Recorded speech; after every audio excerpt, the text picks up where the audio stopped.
Oh, that's cool. Riverside does make it pretty easy. Nice. Um,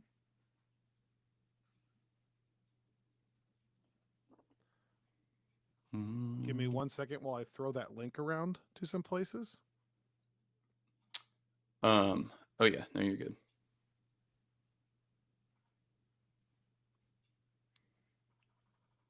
Stand by 1 sec, man.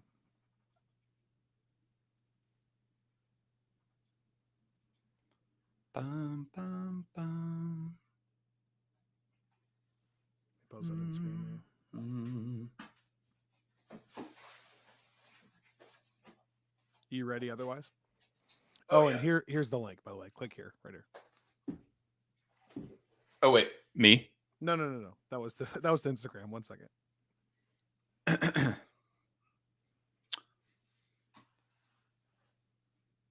All right.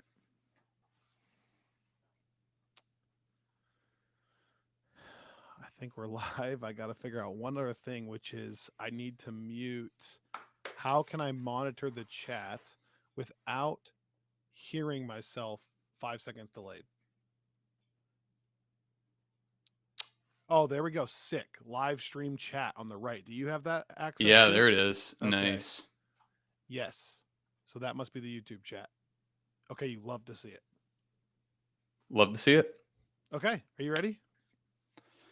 Um, I am born again. ready again. Again.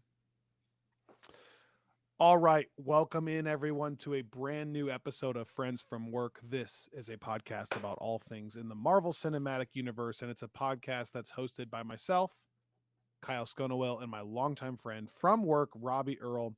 Give me 1 second. I got to get some eye bleach here and just totally bleach out my eyes from the horrific gore fest I Well, no, just look, see that's watched. the thing though. I brought Samwise here on the floor. Just it's like a purge, you know. You look at a cute dog's face and then everything's okay. Thank you. Thank you. I mean, holy crap. Spoilers here. That that shot of Wilson Fisk ripping Gallows' face literally in half is not something I had on my bingo card. Was it was it a rip or a press? It was Let's a what's well, it was like a press, and then eventually his hands kind of went like this and kind of yeah, ripped the yeah, bottom part. Like yeah. Yeah, he doesn't know his own strength, you know. He doesn't exactly know when it's going to give.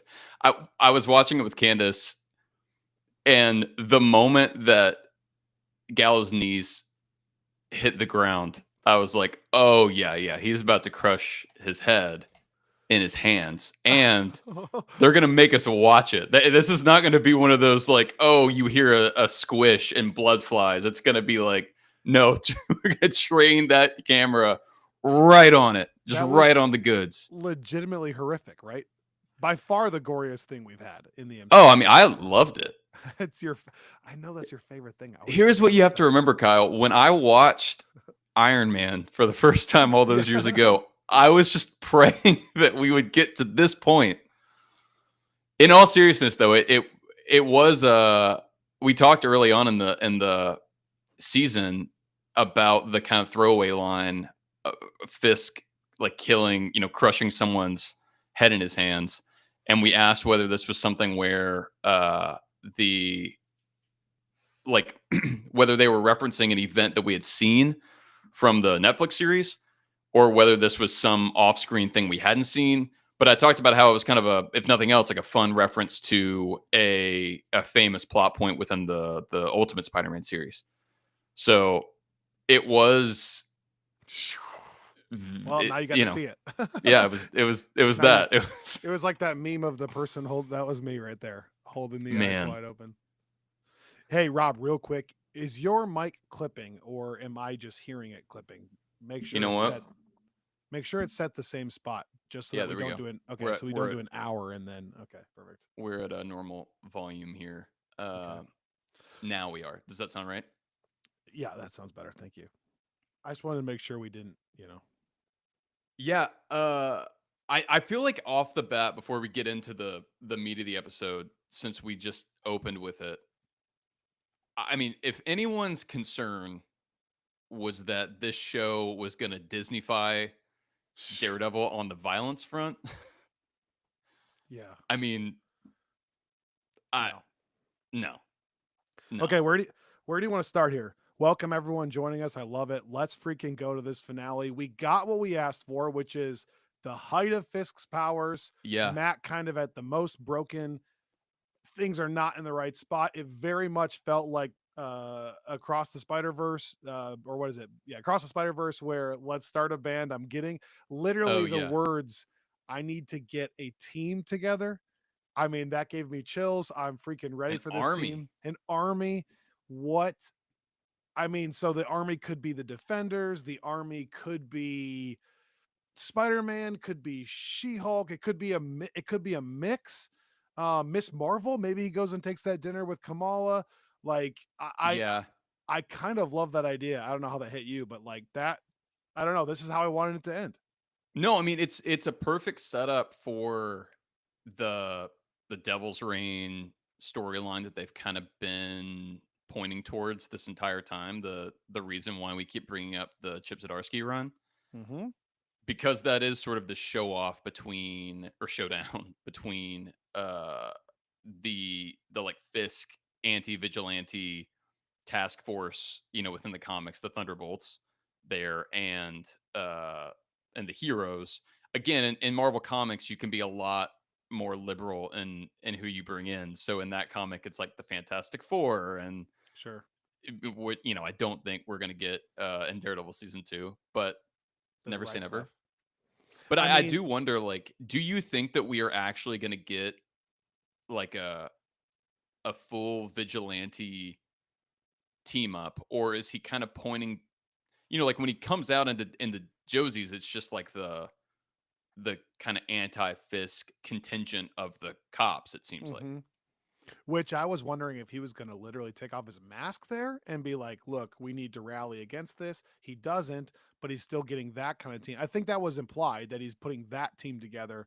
But I feel like it's also implied, just given the ending of the show, that there's got to be a Frank, maybe Jack, like I think he's going to be putting more of a team together than just Cherry and Kirsten and Josie. There's going to be a few other people involved, I think was the implication. Plus, there's all these rumors about the Defenders being back on set for Daredevil season 2. I feel like some mix of that. But that's the thing that the MCU can do now that the shows couldn't do is there going to be any reciprocation from the films or the film characters, meaning Spider-Man? Could Spider-Man be involved in this eventually? Another question I have is, wow, it really sets up like the next movie in 2 weeks. In fact, the review embargo for Thunderbolts is in 1 week from right now. Jeez. That's New York City, right? So Yeah. unless that's a different Yeah. time, I mean, I But think it's getting to the point where you're starting to think like, what is Spider-Man doing? What is Doctor Strange doing? What is like it's getting bad enough to me, right? And y- yeah. I would like one reciprocation from Thunderbolts, a passing line. I read a thing that Wilson Fisk is not allowed to be in the films because of rights stuff. It's just a TV thing right now. Uh-huh. But can you name drop it? Can you just say Mayor Fisk for if you're the Thunderbolts?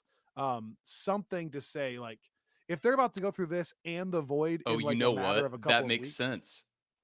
I was trying to think why that would be the case, but that's because Kingpin was introduced in Amazing Spider-Man. So the So you whole think it's already covered, you mean? well, no, sorry. The reason why he wouldn't be able to show up in a film that's straight up Marvel is because the way that the rights are split, Sony gets any character that is from the Spider-Man universe, and they normally define that as a character that shows up in the pages of Amazing Spider-Man, whether or Oh, not the character becomes that's the known literal within another definition. context. I think that's I don't think that it's a hard and fast definition, but I think that that is normally like the delineation. And so that makes sense. I hadn't considered that. Like, why could Matt Murdock be in No Way Home? But although I guess Fisk could have been in No Way Home too, because that's like a Sony co-production. Anyway, this is the like Anyways, IP lawyer in me that's getting interested now. a shout out I think would be nice with this kind of like they literally showed the city's power off. There's riots in the streets. It feels like something that the Thunderbolts would have to address. I Yeah, I really hope that too. Like it seems like an easy it's not something that they would have to address Yeah, it's not a because dangling thread in that way. and I feel like they're going to keep things international in scope even if the team is based in Yeah. New York. But I'm with you. It just feels like a layup. Like if you have them coming out in this close proximity and Thunderbolts is the whole idea is the you kind of have this shady someone in charge and a team of Avengers stand-ins that are like by design more morally gray and more willing to compromise. Like it feels like it would just be such an easy like times are changing. Look at what's happening in New York. And then but I don't know. No doubt. All That right, would be fun though. where do you want to start with this thing? You lead me. What was your biggest takeaway from the episode? I mean, so there were a lot of there were a lot of like little moments that I want to talk about.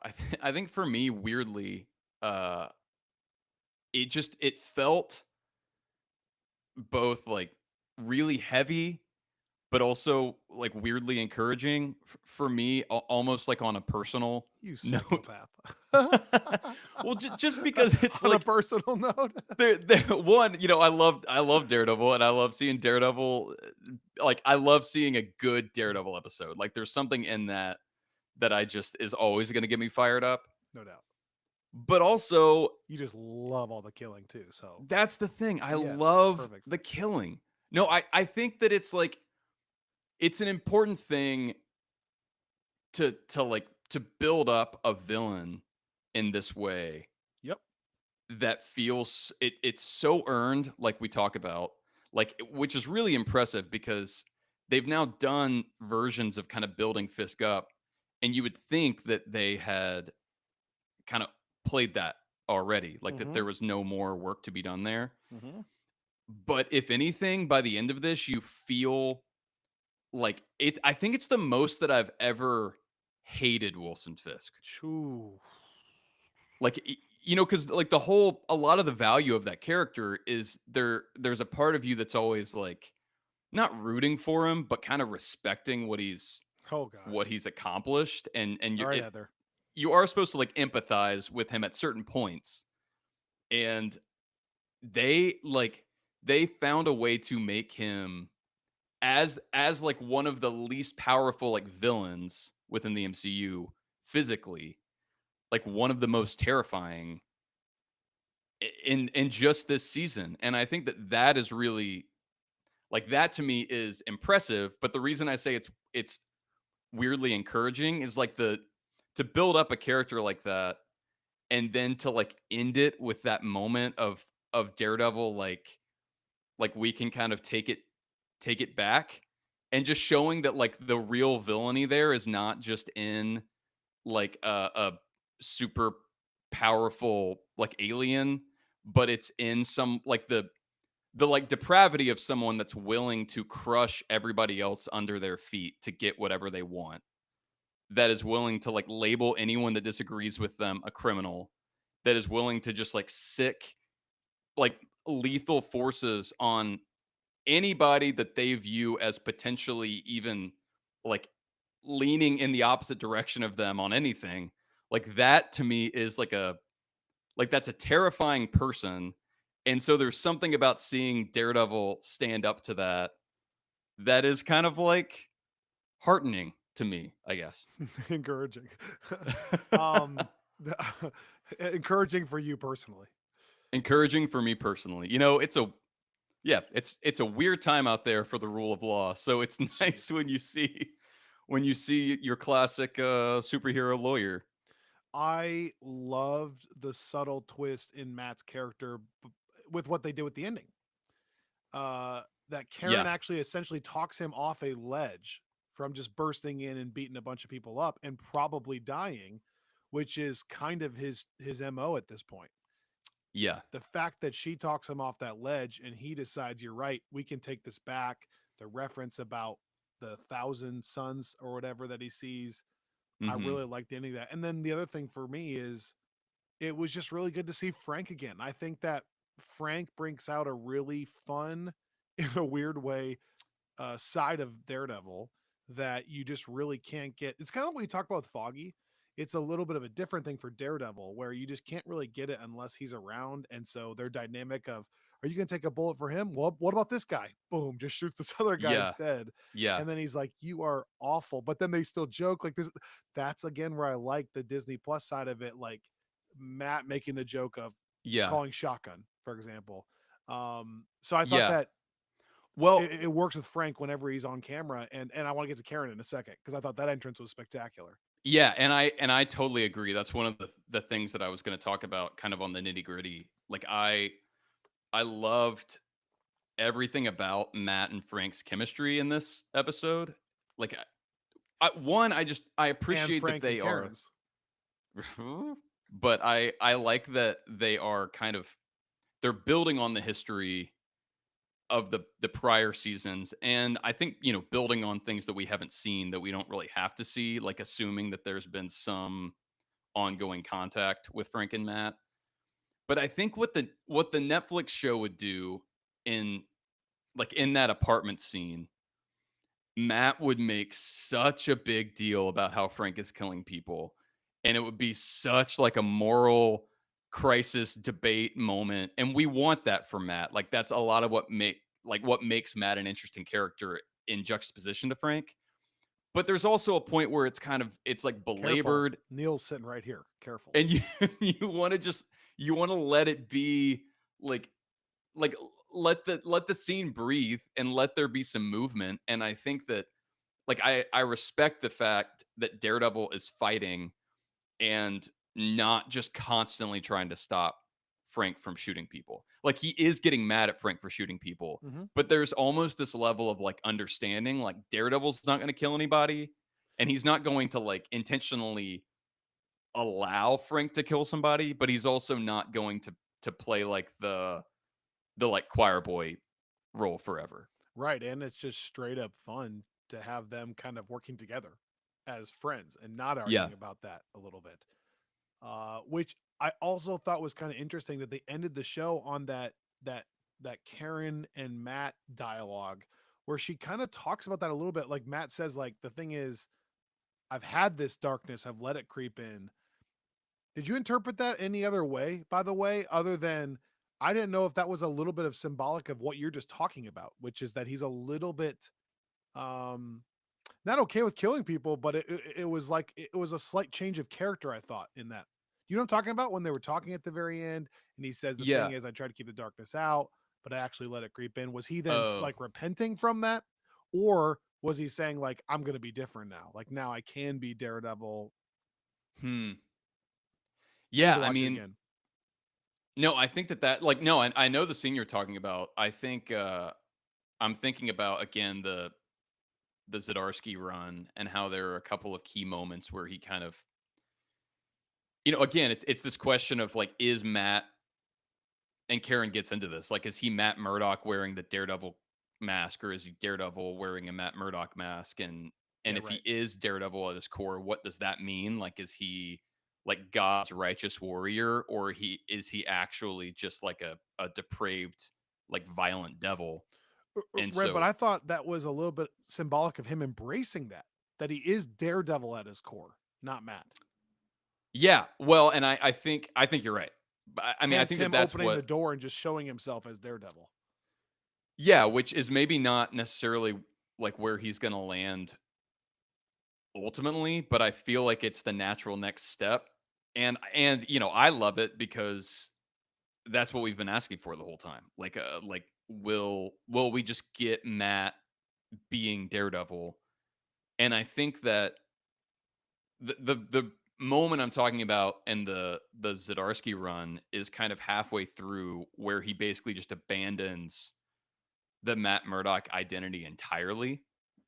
Like, he basically, like, everyone believes that Matt is dead, and he just lets people continue to believe that, and then continues on as Daredevil. And then you sort of see this slow descent into, like he just becomes 100% focused on like the war, and you kind of which see is how they're kind of what they shadowing were that doing here. here. I guess Yeah, nobody saw Matt alive except for Frank. which is the other thing that I like. I appreciated on like the comics adaptation front. One of the famous moments in Born Again, one of the famous moments in Daredevil comics is whenever Kingpin like blows up his apartment, his townhome, and that's like they're little they did so much of Hmm. Born Again in season 3, but I appreciate that there are these little moments where they just try to it's like a nod where they don't try to replicate the beats of that exactly, but it's clearly sort of a shout out. I didn't think about that though. I mean, maybe between him getting shot and his apartment getting blown up, do people think that he's dead? Well, Buck went to actually kill him, so maybe there's some way that they spin it when he doesn't show up that, he just didn't make it, and that becomes a running storyline. Obviously, like Heather, Kirsten, and then his whole crew, like Cherry and all those people would know different, but to the public maybe they could run with that. I thought that Karen showing up, spectacular entrance. When Frank talked about the phone call that he had gotten that changed his mind, right away my mind went to Karen's got to come back here. Yeah. Side note, we'll table this. Foggy did not come back here or any real hint that he's alive, technically. At this point, it'd be pretty pulling the rug out from underneath us if next season he showed up, I think, because I feel like Vanessa had a chance to talk about that many times with Fisk or whatever. Anyways, Karen Yeah. showing up, we'll come back to that one second. Karen showing up, so freaking good. Funny, I thought also, just like throwing the door open, being like, get in the car. And it's both of those guys there. I'm going to lay Mhm. all my cards on the table here. This is not coming from a comics background, and this is not really coming from the Netflix series. This is just me emotionally. I love Karen not as the love interest of Matt. So I am still team Heather, even though I'm mad at her. Oh man, I'm She's not doing a team bunch Heather. she's doing a bunch of junk, but I'm way team Heather. And I knew there'd be a bunch of people that are like, yeah, Karen's back. I don't like when they are romantically involved. I think that's some of the weakest stuff of the Netflix series. But I Yeah, love when but they're like coworkers, friends, like she's helping them. I love that. But I would much rather her end up with Frank and like they go on a date, or like Frank finds some redemption via Karen. Would be awesome storyline. They reference that with her heart fluttering and oh, his you're heart gonna have fluttering. to watch the Punisher series now. Look at you. I know, and his heart fluttering. But I'm mad at Heather for what she's doing. But I liked their relationship, and I know that I'm going to be one of a few people on an island because she's kind of aligning herself with Fisk, which is obviously the worst thing ever. But I'm just oh I boy, was more sympathetic to Heather last episode. for sure, This episode, for sure. I I just don't want Matt with Karen. yeah, but is that you haven't seen Matt with Karen in a different context. You've only seen it in the Netflix context. Matt You and also didn't like Heather, Matt with Karen Foggy in and the Netflix Frank, context. Karen and Frank, Matt and Heather. No, not okay. Here's the other thing. If it's not Oh, Karen Neil. with Matt, that's fine. He can just be with Elektra. You love Matt and Elektra. Oh gosh. Oh gosh. Way worse. I don't I the Karen or sorry, the Heather, like her being duped into like supporting Fisk earlier on, I was okay with. But at this point, I'm like, what on earth does an assassination attempt have to do with the power grid? Like, how does anybody believe, like anyone that is thinking in the way that Heather should be thinking after what Matt's told her, like, how does she legitimately think that Fisk is just like an innocent victim in all this and that At it's the not at all suspicious that the city goes dark and then it comes back on and all of his enemies are gone? at the very very end, Greg says Matt and Jen. That's a Fair, good call out. fair That's a point, good call fair out. point. They had good chemistry too. At the very very end, I don't know if that's how I was supposed to take that last handshake, or if Fisk had finally gotten to her. By the time she was there shaking his hand, are we sure that now she hasn't been leveraged in the same way that all these other characters have been? That was a little bit more my interpretation of the very last handshake. Now, I'm mad at her for the way she handles Matt in the hospital when he's like, listen, I'm telling you the truth, even if it doesn't make sense. And then she says, I think I'll come back. That's like, okay, come on. See, and that's funny because I'm not as mad at her for that because I'm more mad at Matt for not like he doesn't have to say I'm Daredevil, so I know. He can say, "Hey, in my time practicing law, I have come up against Fisk, and these are the tactics that I know he uses," and lay those out. And I think she would be like at least aware and on the lookout. Like it's now not just like rumors and hearsay. But so him not volunteering anything and just being like, I'm sorry you don't believe me, but Fisk is the worst. And then her being like, well, I guess I'll come back later. Like that to me is justifiable. And to your point, if the handshake at the end is actually Heather He's already got to being her.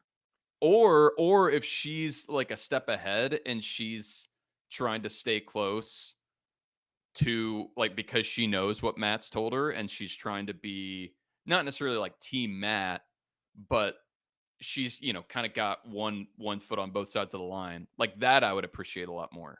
Okay. So it's still redeemable for you. It's it's redeemable, but I don't know if like her and at this point it would be like we've only seen her and Matt together in like like a peacetime. We're in wartime now. I don't know if that you, relationship can make the transition. you just hate it. You just hate her.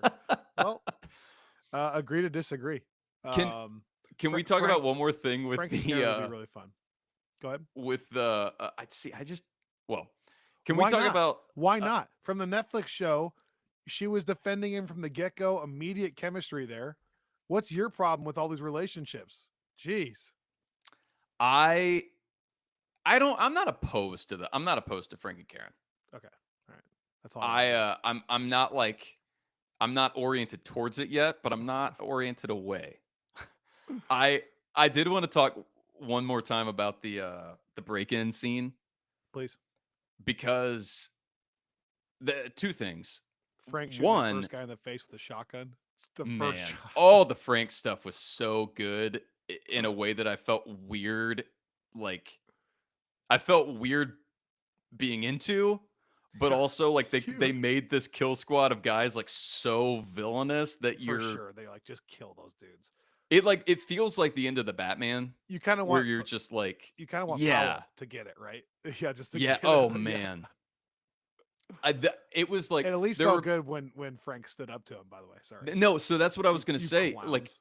early on in the season, we were talking about how it was going to be interesting to see how they handled the Punisher character because it's become so like politically complicated because you have Mm-hmm. like actual cop cars that like sticker the Punisher logo on them. And I thought it was a super bold move for them, like as part of the story, to have Frank as the Punisher take on a bunch of cops, like crooked cops with like the Punisher logo on their vests. Yeah. And I thought it was a cool move, and then I think it was like doubled down in the scene you're talking about, like the like Frank standing up to Powell and those guys And in the just such fact a dismissive way. Right, and the fact that Powell, after all of the people that Frank just murdered, would still have him theoretically doing this mission. I don't think, per our chat here, I don't think Cole North is dead. I think that was the intentional. That was the point of first of all leaving him alive for a second. I think because all the other guys were just no named Right. cops. Uh, but the whole point was Matt smacks him in the head. He still hears his breathing. Frank's going to shoot him. He steps in front of that bullet, and I think they leave. The only question then is, did the grenade get him? Did he throw the grenade, by the way? And did he have any time to get out of there? So I don't think he threw the grenade. My initial read was that someone else threw the grenade, I and that guess if I guess anything, he wouldn't have had enough time, right? He probably I think he's alive. And I just wonder if it's something where he realizes that like he was awake enough to hear Matt keep Frank from killing him, and like that would be like I it would be crazy to me if they kill off Cole North because, like I said, the whole point of that character is the guy that is kind of super anti-vigilante that then turns. So it would be such a weird call to introduce him, kind of give him a little backstory and this much screen time, and then just have him be done. But I was really shocked, and I don't know if this is 100% true because I don't think that they confirmed that it was actually him. But if he did kill White Tiger, that's a crazy move for me for that character because that's like he's already much further into like villain territory than Cole North in the comics ever Yeah. gets. Which, by the way, I found that really moving. The flashback of Matt debating and then showing Yeah, Hector crying, getting released from court, yeah, uh, really got me. And so I felt Matt's anger there of like, maybe I should just murder this dude. But that's a good point. If it actually was him that shot him, you're no longer kind of just gray area. Like you didn't do a lot wrong. You just kind of were a hard worker. Now it's like, well, you murdered some people straight up, even if he felt like he was doing it from an order from Mayor Fisk. However, yeah. still That was also redeemable. pre-task force, right? Yeah, yep. Although there was obviously some stuff going on before the official announcement Yeah. of the task force.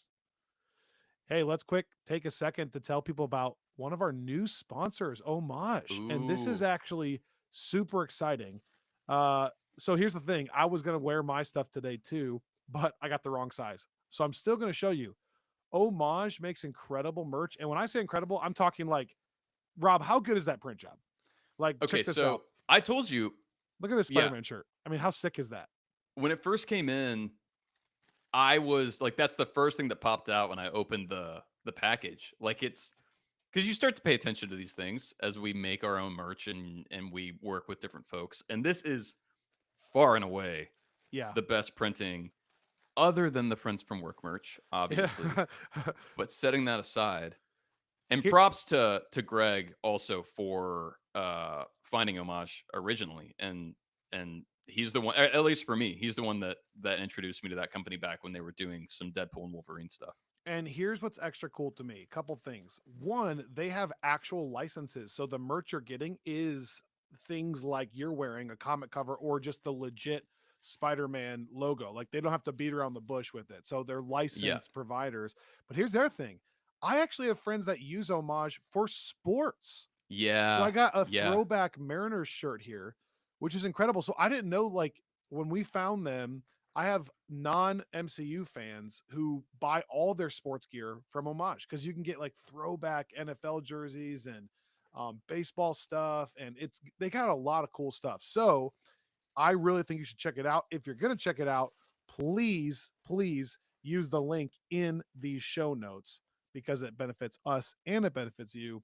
Use the link in the show notes. I don't know if we have a promo code live yet, so TBD on that, but the link in the show notes will let them know that we sent you homage.com. And it's they got a wow. lot. By the way, also for my sports nerds out there, throwback starter jackets. Do you remember the 90s starter jackets, by the way? Oh yeah, Just the best things ever. So check out I didn't homage.com. even see those. Link in the show notes. We'll be right back after a quick word from these sponsors. I do love that you can get some non comic book specific stuff on Homage. I feel like it opens up the opportunities there I mean, for folks. legitimately, by the way, this the print job was amazing. It's Yeah, amazing. it's also, It and the cover pics are so, I've got like a bunch of like a pile of them sitting over there, and I can't get to them without like stepping on Samwise. But I'm super this bummed is I'm the not wearing this Spider-Man shirt right now. I was gonna go one size up. We got the wrong order, but it looks amazing, and it looks like one of those prints that like is directly into the shirt. You can't tell it's like printed on it, on top of it. And I think it looks like if you wash it, it's not gonna wear out. Kind of like my NASA one is here. yeah, yeah. We'll see. Let's quick catch it to the people on the chat. This is amazing. This is amazing. You guys are awesome. Fisk is Team Iron Man. The shirt's so beautiful. It's a good step back.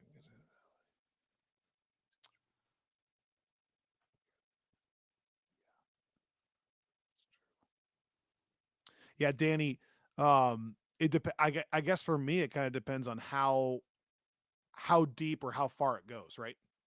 Like, um,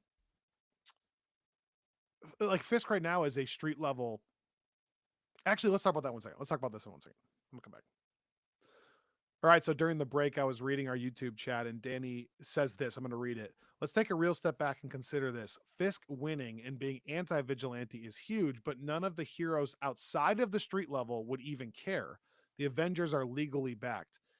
That's a fascinating discussion because at what point does Kingpin's influence rise to a quote Avengers level threat? And at what point do does like the government start putting together smaller teams to take care of smaller issues? You know, like does Matt have to put together his own team outside of government rule, aka vigilante, just to make this happen? But like in Into the Spider-Verse, for example, Kingpin is doing something so uh threatening that Right. Spider-Man has to get involved. In the Spider-Man video game, he has to get involved. I think there's like a fine line there where if this went too much further, you would think that that next that next level of hero would have to do something about it, right? Yeah. I I disagree with Danny for two reasons, I think. I I think one, I think that the heroes outside of New York would care. Like Steve Rogers definitely would have cared, and Sam Wilson would care even more so, I think. I mean, I think he is someone that is, like we've talked about, uh, primarily empathetic and kind of politically sensitive. And I think he would be bothered by what's happening and whether or not he would now mount a some kind of attack on the mayor of New York is a different question. I feel like that's what makes this complicated. But I do feel like people like Sam would care. I think like someone like Kate Bishop and then maybe by proxy Clint would care. But the other part of that that I think is interesting at this point is like are the Avengers legally backed? Because like Thunderbolts is going to President deal with Ross, that a ton more, I think. yeah, no, I think you're right. I mean, like President Ross, he proposes making the Avengers a thing again, but I don't think that ever gets formalized, right? Well, Sam Wilson says he wants to get the band back together, but yeah, not legally, right? In fact, his case of bringing the Avengers back probably took a huge hit when he read Hulk's, right? That probably Right. erases any of the goodwill he had done towards that. So yeah, So I feel like this would be like to me, and maybe you're right. Like maybe the Thunderbolts movie does a lot more in this direction, but I feel like it could be like a compound, like building this kind of like the bad guys are in charge general vibe that eventually, I mean, maybe would set up like the really, because I saw someone else asked about Brand New Day, like maybe that would set up a really interesting situation within the Brand New Day context. yeah. And Danny, by the way, I agree with what you're saying now in the new comment, which is I don't think it's gotten there yet. Like to the Avengers, they wouldn't know. They just know New York lost power, and he was attempted. There was an attempted assassination attempt. Attempted assassination attempt. There was an assassination They attempt, failed to make the attempt. and they failed to make the attempt on the assassination attempt. Um, but could it get there? Is my point. Could it get there? Could Kingpin ever do something that starts meddling with something larger? Maybe. I have I mean, the a 8 a p.m. bunch of curfew is pretty crazy. 8 Like, p.m. is pretty early. That was my first thought too. I like thought that's pretty early. Um, the yeah, it just makes me think about so many things. It makes me think so much about the first Spider-Man video game. That's not Kingpin putting on a curfew, but the last time we saw a curfew, the martial lawness of it. My mind was racing as I was watching a lot of those things. Can I go back real fast? Yeah, I do want to just before we forget because I saw uh Danny ask about this also. I think the Sokovia Accords have been repealed, right? Oh Didn't gosh, here we? we go. MCU trivia. I think we found that out in one of the projects of Phase 4. I'm almost positive that they were Ooh, repealed. someone in our someone in our chat can probably bring that up. Here's the other thing. But You got to look at the actual release order, and like when you ask about Spider-Man Brand New Day, Spider-Man Brand New Day is apparently supposed to be kind of like happening at the same time as Doomsday. So I feel like that combined with some rumors of it being kind of multiversal feels like it's not going to be dealing with this. And I had to quick Google, that's what I did a second ago, when the second season of Daredevil is coming out, because that may, if Thunderbolts doesn't, that may be the next thing to follow up on this, because Fantastic Four is not going to. And I don't think Doomsday is going to be concerned about who's mayor of New York, is my right. guess. So if Yeah. this comes out before that, it says online it's early to mid 2026. It'll be Hmm. interesting to see if this happens before that movie in May. And the only other thing I'll add is here's a little humble brag, but also it's a bad thing. But we were maybe going to have Benson and Moorhead on our show. And we finally got word that they can't do it because, and I'm going to read this to you, just because it was encouraging for the speed of the next season. And I can't find it now. Shoot. But they said they couldn't do it because they were already, here it is. Here it is. It they're already in the director's cut for season 2. Yeah. So that's pretty far along, right? Seems like it. So maybe Yeah. that will be the next thing to follow it up if Thunderbolts doesn't. I do wonder, as kind of a last larger MCU thought for the moment, and then we can go back to the rest of the meat of the episode. But I, as we get closer to the conclusion of the multiverse saga, it does, like, I'm wondering where all of the non multiversal threads are going. Like, how many Correct. of them will be tied up and how many won't? Because it Correct. doesn't feel like, I don't know. Like, there was a point towards the end of Phase 3. Like, yes, there were still a couple of dangling threads, but it felt like we were very clearly converging. Yeah. These feel Eh, totally separate. Yeah, yeah, And it's hard to rectify that a little bit. We talked about Secret Wars. Like by the end of Secret Wars, Marvel will want to choose what even exists, what needs to be rebooted, and what is a totally different universe where they can tell some of these stories again. Or does the whatever timeline we're in win out, and that becomes like we get rid of the multiversal stuff. Although even that, I'm not sure how they like claim that there aren't multiverses anymore. Maybe some event happens that they all go away, in which case it sucks for every other universe except for the one that exists. But I'm with you. I can't rectify how like Mayor of New York season 2 fits in. And it's not that I don't love both vibes.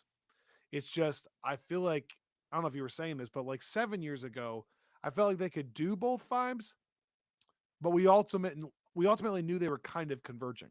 You could still do Ant-Man and the Wasp, and it was yeah, like a heist, small level, borderline comedy movie. But all you have to do is throw the post-credit scene in there to remind you of the effect of Infinity War. And then Ant-Man's ultimately going to be the one because of the quantum realm to go to the Avengers compound. So like it literally converged, even though that movie still totally worked where it released. This feels yeah, like if Secret Wars wipes out universes or timelines, it is weird. Like how do they how do they keep this side of it going? yeah. You know what though? Unless they are merging the the original Secret Wars event and the 2015 Hickman Secret Wars event, in that, it's called it's called Secret Wars. If I haven't said this before, it's like a delightful fact, because they, like, Marvel and, gosh, Hasbro, maybe, whatever toy maker they were working with at the time, I remember you they said that. they held a focus group of kids and gave them a bunch of like random words, and the two highest testing words with young like action figure using kids were secret and wars. So they just named it Secret Wars and then built a plot around that, which is like art. Unreal. Yeah. But I Art with the okay. That was good. I do wonder, part of that, like, That's high they level art. never A lot of people just don't right? appreciate it, you know. People don't. It's on It's too it's high of a level. it's a level beyond most people's comprehension, Yeah, but we'll forgive you. it's fine. We It's get a it. Sorry you don't, but we it's a get secret, it. like that is a secret. But also the war in the original, like in the original event, was like no one else. My point is, no one in the world knew that any of that had happened. So like Spider-Man, like on this, like Spider-Man goes away and he comes back with the black suit, and like people know that they were somewhere, and there are kind of like bits of reports, but by and large no one ever knows that there was a whole thing with the Beyonder and all the villains fought the heroes and Doctor Doom was there.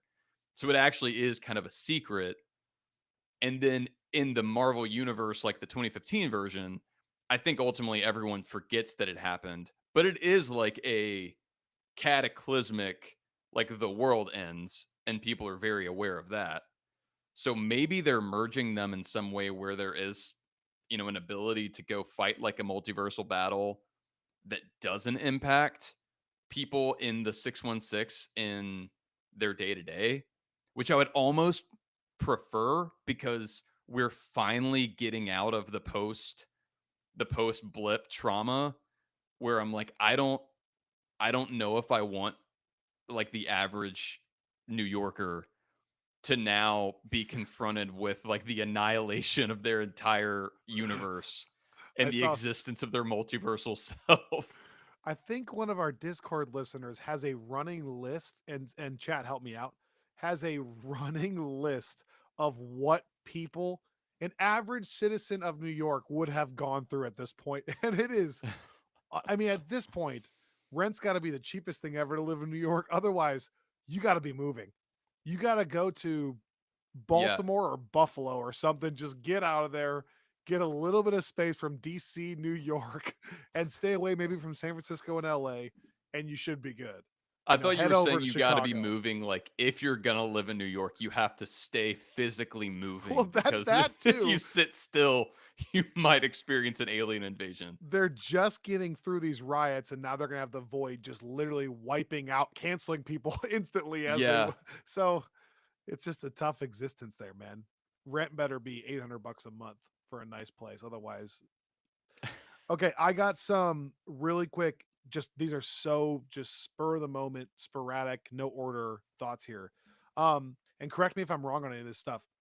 The very beginning of this episode opens with Poindexter is being drugged. He's already in like a Oh, yeah. prison, like mental clinic. Um, is that because of the end of season 3? Is that the understanding of the end of season 3 is he's nearly paralyzed, but he's going to get arrested.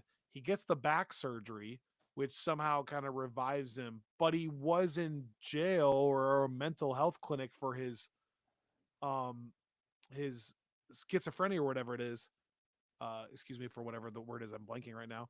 But he's in jail for that and he's being drugged on that. Is that the understanding? That's why he's being drugged. That's why he can't get out of there, etc. Yeah, I think that's right. Okay. I mean, I think yeah. I mean, well, and he also like clearly is like he was in, psychiatric counseling or treatment, depending on how you look at it, prior. And Fisk was able to kind of unravel him using that. So I think it makes sense that anyone that is able to like look at his past and his file and now kind of realize what he's been through would think that he belongs in an institution like that. But And now go ahead. Go ahead.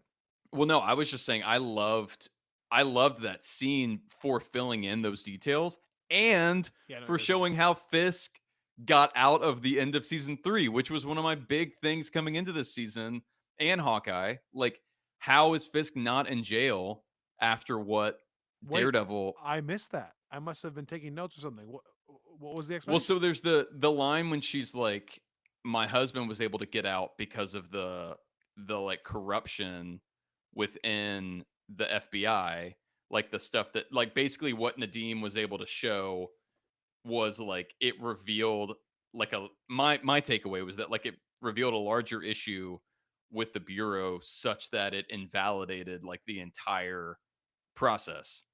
It like a Oh, spoliation thing almost. So I think that because of that, I missed like that. I don't know which what I was doing.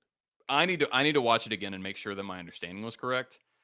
But I do think like if Nadim like if that is true, like if I heard it correctly, that makes Nadim's story like so much bleaker now. Yeah, because he died Be- for that, literally. yeah.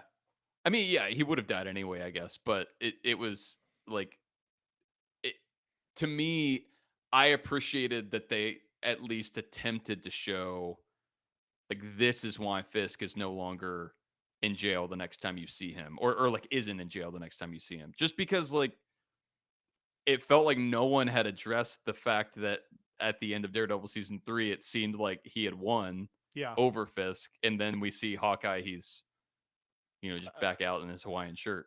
I'm laughing at Zeke's comment, by the way. Rent is cheap, but the insurance is through the roof. That's probably true at this point. Okay, but then there's one shot, and I have to rewatch it, of Poindexter at the very end. He's adjusting a frame on a wall, but he's in a room where there's broken glass. Is that a room we're supposed to recognize?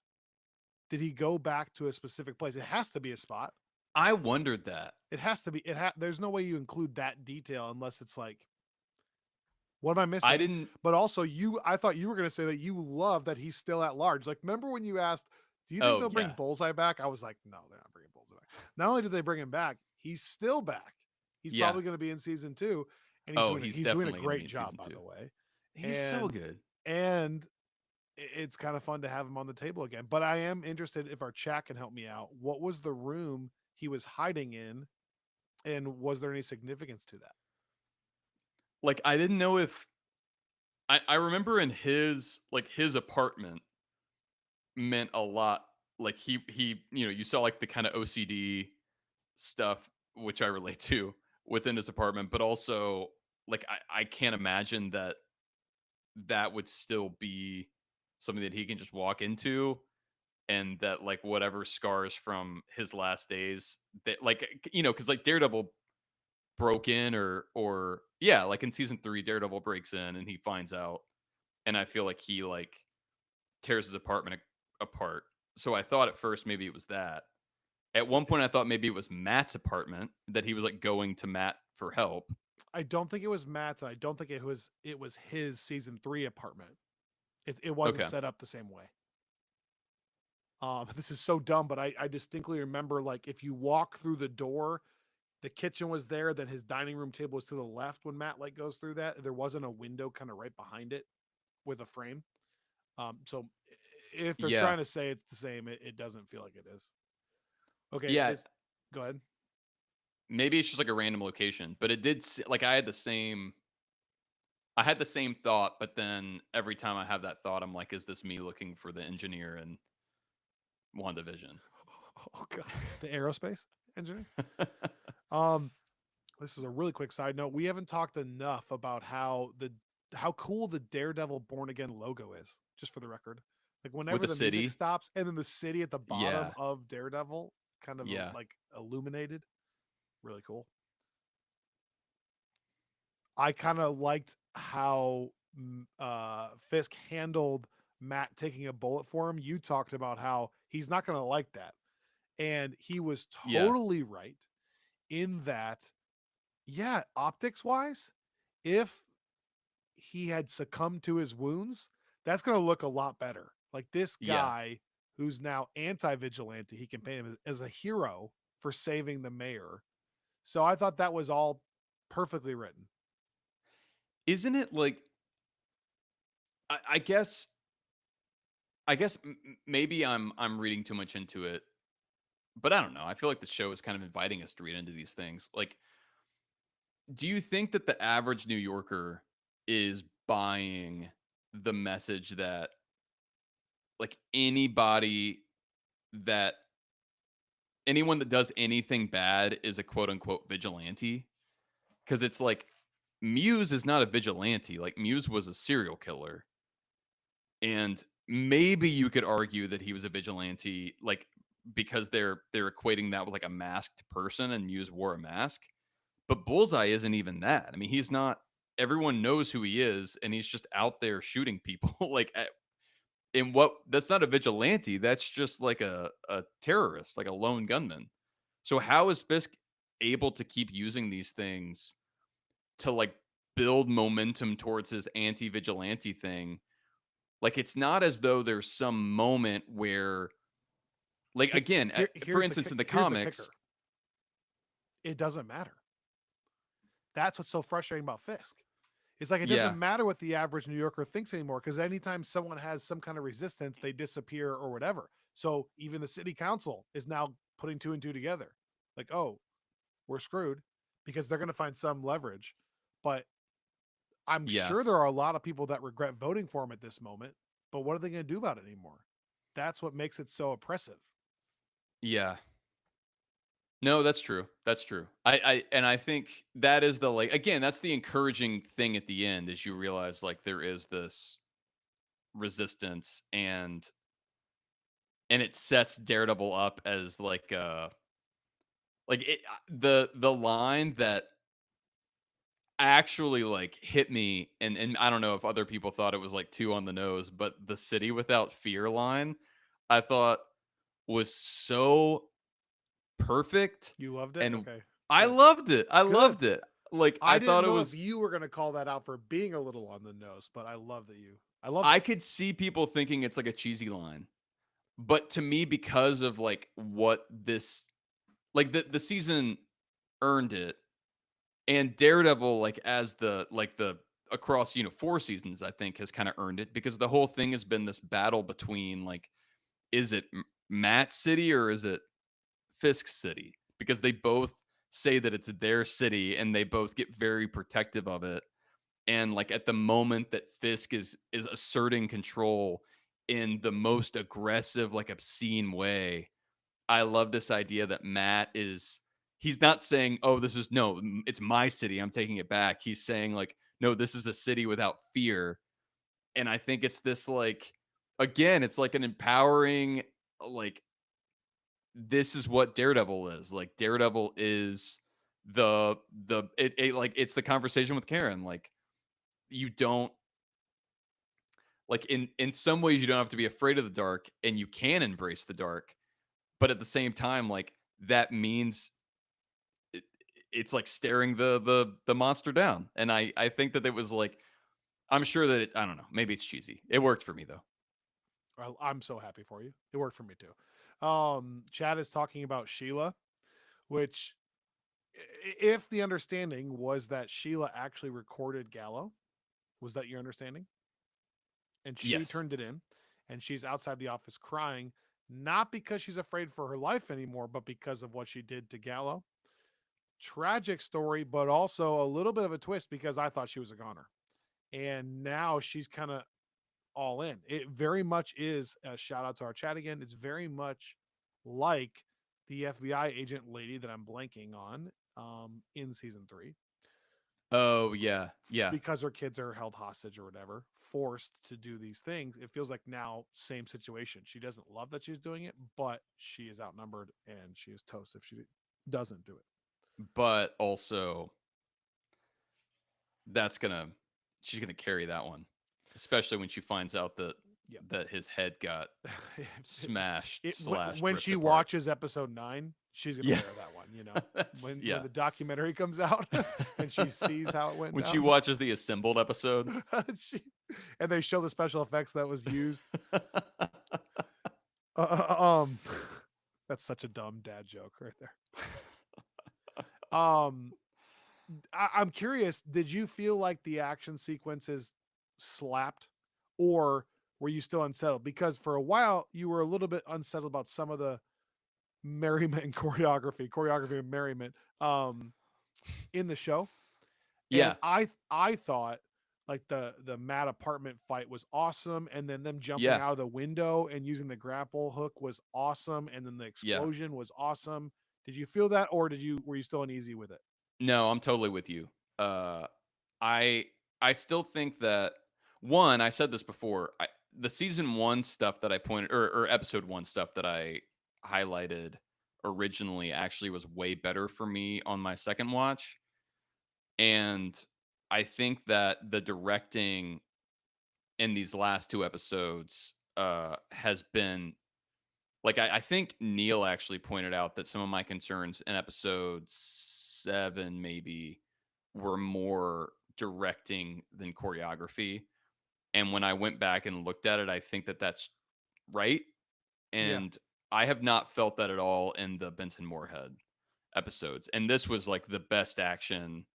Like this is some of my favorite Daredevil action period, recognizing that like it's a little bit more my scene than like the Daredevil season 1 hallway fights, which I'm not taking away. I'm not saying these are better than the hallway fights, but there's something about it stylistically that is a little bit more like the classic Marvel fan in me. So I was like, I thought it was perfect. The him and Frank stuff was like some of my favorite uh like Marvel fight stuff that we've gotten in a long time. One of my notes, when Frank kills people, I mean, he really goes for it. That was one of my notes. Like he just like that one random copy stabs in the throat Yeah. and takes it. I'm like, okay, he's just woo, he's out there killing people, my friends. Like this is he's not I joking around with his murder. I also love I mean Bernthal's so good and I love that there's this kind of like this I mean we've gotten some of this from Fisk and Matt in the season 2, but it's like every time Frank takes someone down, there's this like guttural like Yeah. like moaning scream like he's just furious. Yep. It's like it Yep. feels it's so over the top, but Bernthal plays it with such nuance that it works. Like it's one of those things where I think if somebody else was given like a certain like this same direction that wasn't as nimble of a performer Right. as he is, Yep. it could be like ridiculous and over the top, but something about the way he does it, it's like the way he's always played the Punisher that makes it work so well is he does this kind of big like bear like roaring thing, but then every now and then he has this like really tender thing behind it where you feel the like ache, and that's the reason the character works so well in this context in a way that it hasn't in all the other like million adaptations of the Punisher that we've gotten before. I smiled to myself. I didn't laugh because it wasn't funny, but I smiled when Frank says, "Do you? Oh, you don't even know the pain I've been through. Do you know the loss I've felt?" And I'm thinking, well, they're getting a little bit close because you just murdered like 100 of his friends. Like it's not there yet, but he's getting a sense of it a little bit. He got a taste. Yeah, but they didn't have the penny and dime, No doubt, no doubt, you know. no doubt. But that's the Just to be clear, to be fair here, that's objectively worse, no doubt, than corrupt cops. But I'm just you have killed a lot of people to where some people probably get a sense of it, a little I bit of it. I do yeah, it's interesting. Like I'm curious to see in season 2 like what happens with like do the cops like abandon the Frank Castle like Punisher symbol entirely because he's clearly not on board, or do they almost think that like do they kind of cast him out from his own like what they see as his movement, because it's like they're setting up an interesting situation, I guess, or like an interesting kind of philosophical conversation about like what the line is between criminal and vigilante, because you Mhm. don't see, I mean, like Frank is disgusted that Matt thinks he would have killed Hector in that way, and that's telling. Like Frank would never view that as an appropriate thing to do, even though Frank is like Frank's happy to kill like killers. And I think it's an interesting look at like where you draw those lines, and I wonder if they're gonna like continue pulling on that in season 2, or if that's something that we see explored like at the core of this Punisher special. Well, and the obvious moral dilemma here is that that makes Frank judge, jury, and executioner. Like he's the only one deciding if they're evil. So, like, Yeah. theoretically, right? Yeah, Hypothetically, he yeah. could have decided that Hector was bad and then just killed him. And no one is there to say, hey, he's actually a good dude. Now, granted, he wouldn't have done that. But you know what I mean? Like every time Yeah, he no, kills that's those a good random yeah. cops, he's doing it out of self defense in that case. But in the Netflix stuff, like he wasn't always doing it out of self defense. Like I remember Yeah. the Irish mob that's having a meeting and then he like just Yeah. destroys them all. They weren't attacking Frank.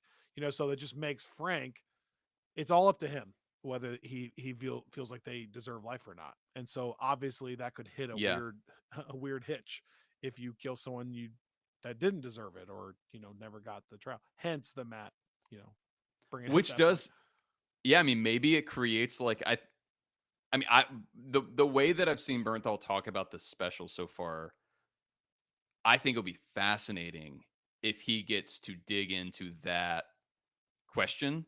Like, what does Frank being confronted with this task force do to like his his view of himself? Like, if he sees like this is what I've inspired, Well, and maybe the whole special is just him wiping all of them out. which That would anyone be who like, wears the logo. I think that yeah. was a little bit of the post credit sequence.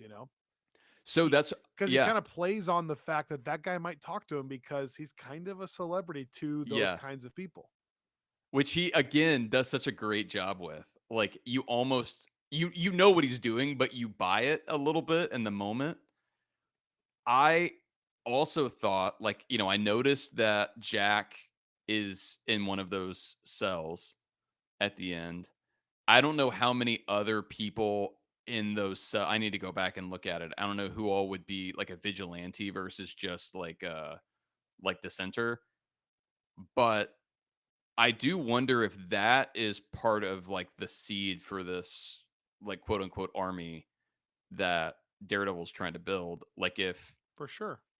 I mean, because we never saw any real follow through on the swordsman stuff. Right. I don't think you bring the swordsman into Daredevil Born Again as much as they have without that being a little bit of the intention Yeah, for him to be a part of this army or at least followed up on in the way that they followed up with Frank already getting out of there, assumingly so.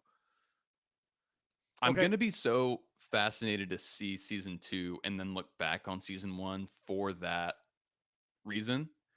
Like to look at what was an artifact of a prior version of the show and what was put in here to set up the version of the show that they knew they were heading towards. Yeah. And I feel like there's just no way to fully know that until we see how it all pans out. But So I'm going to wrap up here, but thank you to everyone watching live. I also want to say really quickly, since our chat's talking about this, I agree that I think the BB reports were a net positive as far yeah, as just I like think so too. setting the tone of what the New Yorker, like you were bringing up, is thinking about throughout this entire process.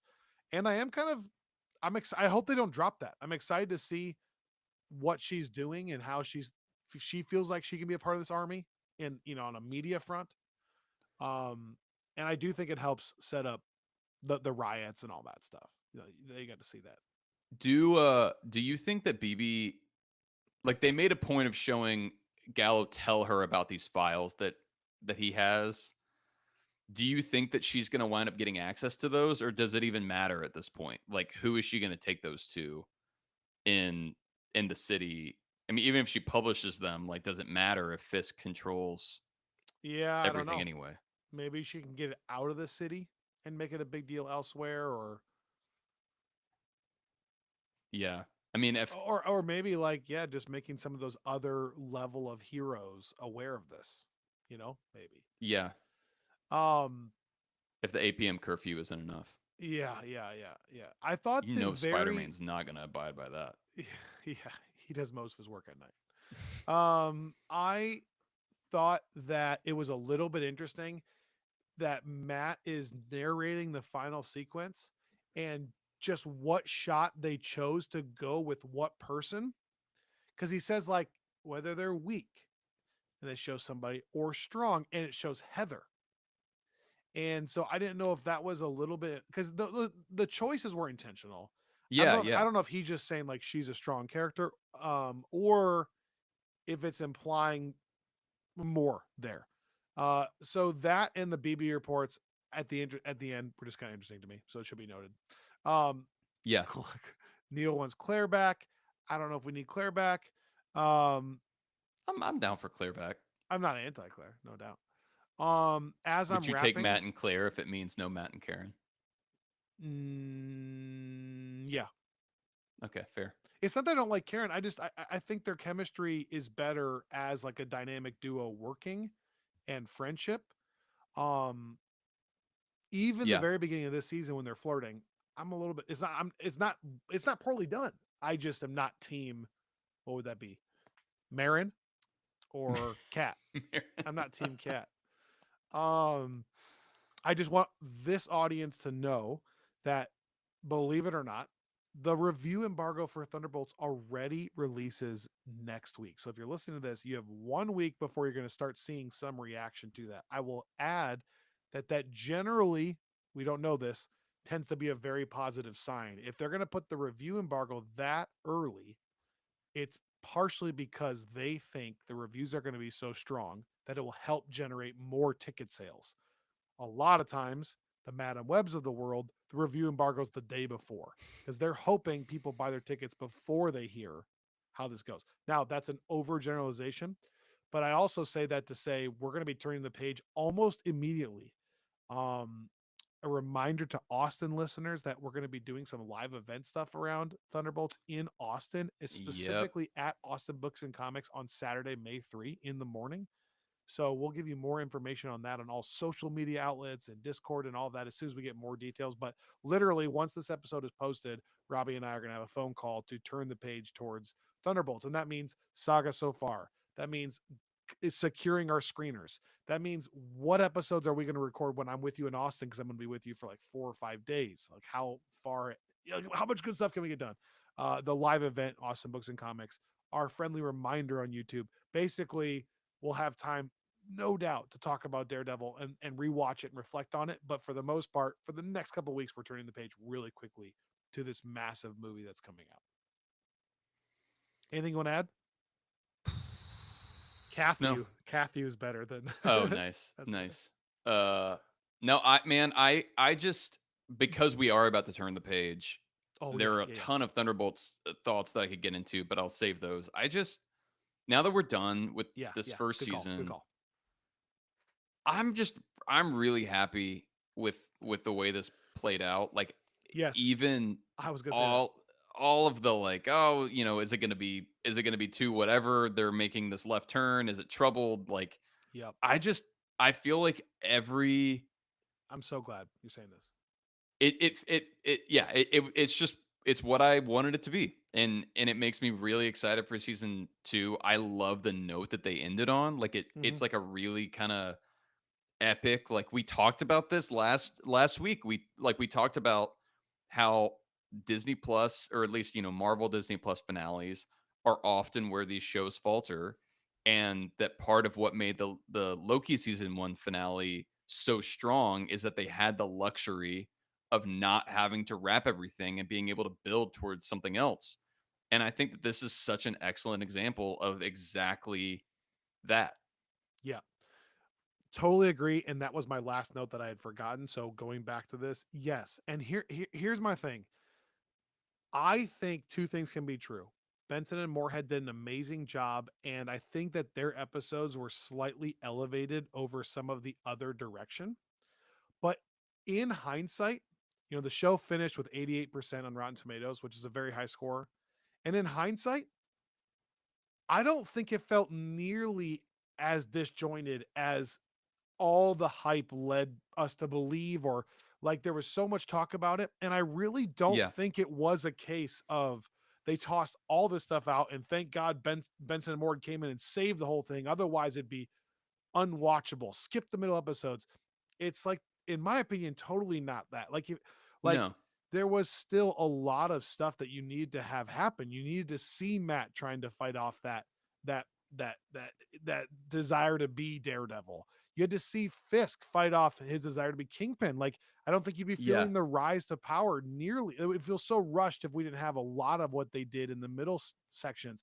Obviously, Yeah. Yeah. Kirsten and Cherry getting more developed, and Sheila and Daniel getting more developed. You would have had to have had that time. Heather's story and how she's kind of leaving Matt and that's falling apart only works if you have the moments of them together. Like Yeah. it really didn't feel as disjointed as I thought it might have. The only episode that felt kind of like standalone was the bank robbery episode, but it was also so well done and fun and added Yeah. to the idea that Matt is still out there helping New York. So it just really ended up being a really fun ride.